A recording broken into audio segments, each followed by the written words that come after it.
전국의 모든 부동산 가격들이 하락하고 있고 경매물로 쏟아지고 있습니다. 그리고 아파트뿐만 아니라 전담, 은생, 단독주택, 오피스텔, 다가구 주택까지 경매로 쏟아지고 있는데요.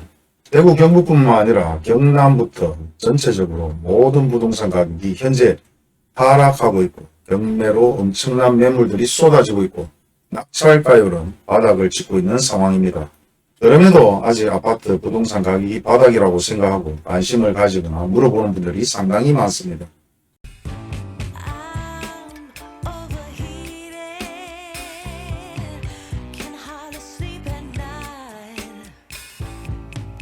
현재 계속해서 대구의 경매 물건들이 계속해서 쏟아진다고 얘기를 하지만 다른 지역에 비해서 대구는 많은 경매 물건들이 나오고 있지 않습니다. 월간 지수를 보게 되면 전체적으로 3,682건의 경매 물건들이 나왔지만 대부분이 아파트가 1위로 1,218건, 그리고 근린상가 같은 경우는 일부 아파트 상가도 있지만 부분 상가로 해서 통상가 건물에 개별적으로 등기를 하는 그런 상가들도 계속해서 경매로 나오는 것 같습니다. 그리고 세 번째가 차량인데요. 차량이 다세대 주택보다 실제 더 많게 경매 물건들이 나온다는 얘기인데 결국은 경기가 그만큼 좋지 못하다고 얘기할 수도 있습니다. 다른 지역을 보게 되면 근린상가나 아파트나 단독주택이나 다세대, 그리고 서울 경기는 다세대의 아파트들이 상당히 많이 나오고 있는데요. 이런 순위로 해서 매물들이 나오고 있지만 다세대 같은 경우는 서울 경기 쪽에 대부분 많이 나옵니다. 그 이유는 대부분 다세대, 소위 말해서 원룸 건물에 전세 사기 사건이 상당히 많다 보니까 경매 물건들이 나오는 편이고 대구는 그에 비해서 사실 다세대 경매 물건들은 조금 적은 편인데요. 지금 월간 지수의 서울 같은 경우는 13,170건의 경매 물건들이 나오고 있고 1위가 다세대입니다. 5,792건. 소위 말해서 다세대로 전세 거래를 했던 부동산 매물들이 결국은 전세를 돌려주지 못하거나 아니면 거래가 안 돼서 터뜨리거나 그리고 신문기사에서 많이 나왔는 사기 사건에 연루되어서 다세대의 물건들이 상당히 많이 나오고 있고 그 뒤를 잇는 매물은 아파트로 1929건의 매물, 그리고 오피스텔, 그리고 그 뒤로는 근린상가 계속해서 경매 물건들이 쏟아지고 있습니다. 대구는 다른 지역에 비해서 경매 물건들이 많이 나오지 않는 편인데요. 계속해서 물건들이 많이 나오지 않을 것인지 향후에 다시 엄청난 매물들이 나올 것인지에 따라 소위 말해서 금액들은 천차만별이 될 수 있고 제대로 된 경매 물건을 구입했다 안 했다 말할 수도 있는데요. 아직까지 경매 물건은 다른 지역에 비해서 많이 적은 편이기 때문에 조금 더 기다려보면서 경매에 손을 대는 것도 나쁘지 않을 것 같습니다. 부산 같은 경우는 지금 대구보다는 경매 건수가 월등하게 많은데요. 전체 건수가 월간 8,956건, 그리고 1위가 2,104건의 경매 물건들이 쏟아지고, 그리고 서울과 동일하게 오피스텔, 다세대, 근린상가 순으로 해서 경매 물건들이 나오고 있습니다. 그 정도로 아파트와 오피스텔에 많은 투자를 해서 문제가 발생되다 보니까 현재 경매 물건으로 나오는 것 같은데요. 경매로 나오는 이유는 다양합니다. 실제 사기 사건에 연루되어서 경매 물건들이 나오는 것도 있고 전세를 나왔다가 전세금을 돌려주지 못해서 경매 물건으로 나올 수도 있고, 그리고 소위 말해서 갭 투자라고 예전에 많이 얘기를 했죠. 1억짜리 아파트를 1,000만원 주고 갭 투자를 합니다. 그렇다면 1억의 아파트를 9천만원 전세가 들어가 있다는 거죠. 그리고 전세를 안고 1천만원 주고 매매를 했는데 만기가 도래돼서 9천만원을 돌려주거나 아니면 9천만원 전세를 다시 한번 놔야 되죠. 근데 지금 전세 가격이 50%로 하락했단 말이에요. 그렇다면 5천, 6천만원을 전세 매물로 내놓고 3천만원이나 2천만원을 돈을 돌려줘야 되는 상황이거나 대출을 해서 줘야 되는데 그런 돈마저도 없는 분들은 결국은 임의경매로 넘어가는 것입니다. 그런 물건들이 한두 건이 아닌 것 같은데요. 물론 아파트와 오피스텔, 다세대까지도 계속해서 그런 상황들이 벌어지는데 결국은 전세 가격이 하락하게 되면 갭 투자를 했는 사람들의 여유가 없으면 대부분 경매 물건으로 나올 수밖에 없는 상황이다. 그리고 계속해서 투자를 했는 사람들이 금리가 높다 보니까 이자에서 죽어난다고 얘기를 합니다. 하지만 금리를 낮춘다 하더라도 실제 금리를 낮추는 이유가 경기가 좋지 못하거나 부양책으로 금리를 낮추기 때문에 그마저도 장기간 봤을 때는 부동산 하락 시기에 발맞춰서 금리를 내린다고 생각하시면 돼요. 예전부터 흘러가는 동향을 보게 되면 리먼 사태라든지 경제 위기 상황에 대부분 미국에서 돈을 풀다가 결국은 마지막에는 금리를 내리는 사례들이 많이 있었고, 위기 상황에는 항상 달러와 금값이 최고조로 치솟는데, 이번 같은 경우는 중국에서 달러를 매입하지 않고 금을 유독 많이 매입했기 때문에 금값이 치솟는 겁니다. 그리고 중국에서 달러가 아니라 금을 그만큼 매입한다는 것은 달러 가치도 그 정도 내려갈 수 있다고 판단했고, 중국 내수 경기도 엉망이고 우리나라 내수 경기도 현재 엉망인 상황입니다.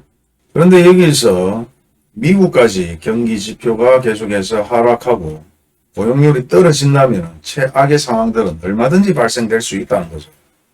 미국이 인플레이션이면 지금 중국은 디플레이션, 우리나라도 마찬가지 중국과 미국 사이에 끼어서 결국은 고래등 터지는 사건이 벌어질 수도 있습니다.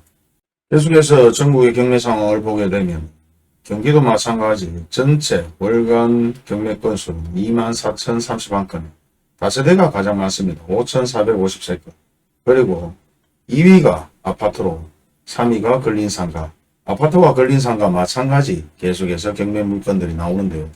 결국은 상권이 좋지 못하거나 현재 경기 상황이 좋지 못하다 보니까 근린상가로 수익률 자체를 발생시킬 수가 없고, 아파트 마찬가지 워낙 가격이 많이 오르다 보니 아파트로 세를 놔도 수익률은 전혀 나오지 않는 상황입니다. 결국은 아파트 경매를 받는 사람들은 실수요자도 실수요자지만 기본적으로 경매 물건으로 구입해서 전세를 놓고 기다리면 다시 한번 가격이 올라가지 않을까.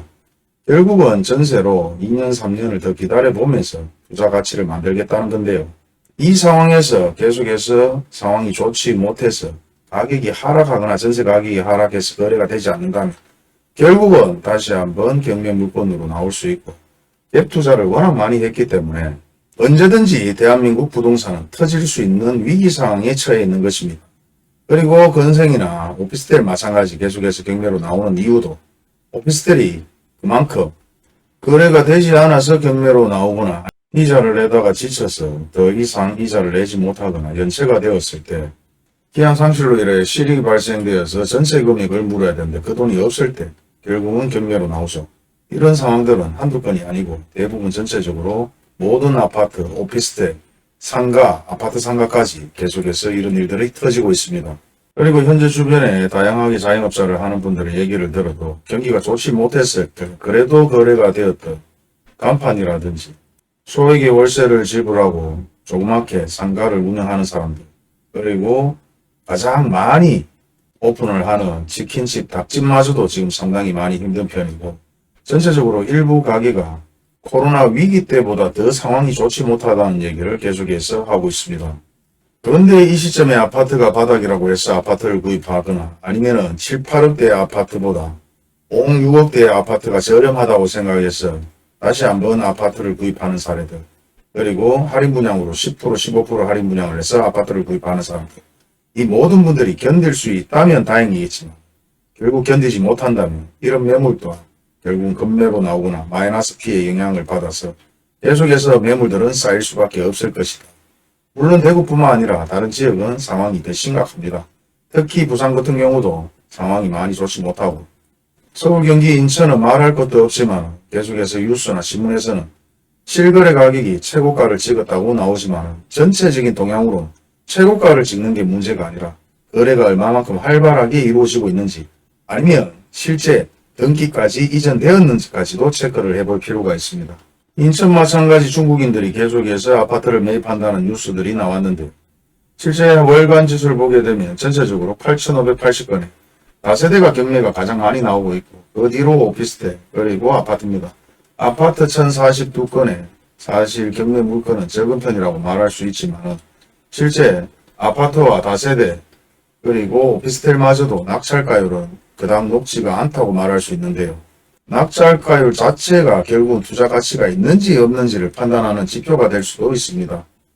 우리가 아파트 거래 지표를 보게 되면 실질적으로 아파트는 계약금만 걸어놓고 계약을 해지하는 상황도 실거래가 기준이 아니라 등기 기준으로 파악을 해야 되는데, 실거래가 기준을 보게 되면 무조건 계약이 된 것 마냥 지표가 나오고 그로 인해서 또 최고가를 찍었다, 아니면 거래가 활발하게 이루어진다, 다양한 내용들이 뉴스에 나올 수도 있습니다. 하지만 마지막에 가서 포기하는 사례들도 결국 뉴스에서 나오고도 하지만 건성이나 주상복합이나 오피스텔, 다세대 같은 경우는 낙찰가율이 아주 저조한 편인데요. 이 모든 통계를 가지고 우리가 어떻게 판단해야 될지 개인들이 판단을 해야 되는데, 이런 통계까지 다 확인을 하고 아파트를 구입하는 것보다는 아파트 가격이 오른다고 하니까 군중 심리와 적은 돈으로 갭 투자를 하는 사람들이 계속해서 증가하고 있다는 것이 가장 큰 문제점입니다.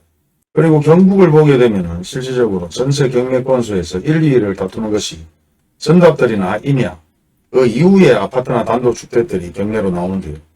경북의 전답들이 이만큼 경매 물건들이 쏟아지는 이유는 결국은 전답에 투자를 했는 사람들이 많다고 생각하면 되실 것이고, 소위 말해서 대구에 가까운 청도나 외곽지역에 계속해서 전원주택 부지들이 폭락을 하는 상태라고 얘기를 합니다. 폭락이면 다행인데 일체 거래가 없고 예전 청도와 지금의 청도 그린벨트 해제에 대한 많은 내용들이 뉴스 신문에 나왔습니다.